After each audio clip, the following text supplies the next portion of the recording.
regarding about the withdrawal of the share scheme, a wage increase, attack. They just want to use this as an attack on your terms and conditions. We're willing to sit down and talk, as I say, with them, but they are showing no willingness to actually negotiate properly on that. And as long as that stands, and as long as it is, today is about getting us a chance where we are now legally okay, that we can carry on our action as and when we want to. Yeah, we can. We want to negotiate a settlement, but if people won't negotiate with us in meaningful negotiation, not just walk in a room and tell us what they want and fail to listen to what our concerns are. We fought long and hard for the terms and conditions that you've got, and we won't allow that to be taken away.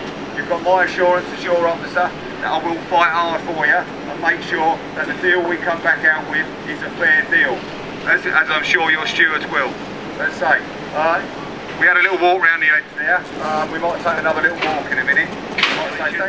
We're confident we will clear everybody's name and get things back to normal. ExxonMobil, again, the chemical site. We are appalled at the shocking behaviour and tactics being employed by Petroplus management against your branch committee. The formerly 328 branch sends its full support. And just recently I received one from our communications officer of the European Works Council. He says we get his full support and we have to keep him updated. Maybe we'd consider if our national union was to provide contact addresses to their legal department in Belgium, that we can cooperate on some of this, because it appears that Petroplus are behaving in this manner across Europe. So we're not in this alone. We have support around the country. We've got Matt here today, who's been in contact with the National Secretary. The 3 pages thick of our current consolidated agreement that we're spending.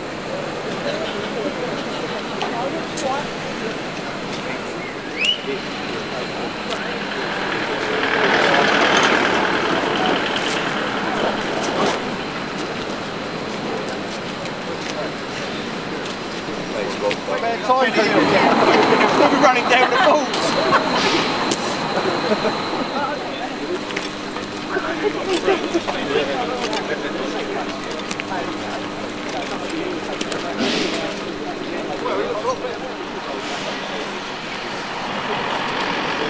There seems to be several issues mentioned in your speeches earlier. Could you just outline a couple of them? One of the issues, obviously, is surrounding pay. There's issue over a share scheme that was the lads had in place that was arbitrarily just ripped up by the company and taken away. So through this set of negotiations, we're trying to seek redress for that for this year.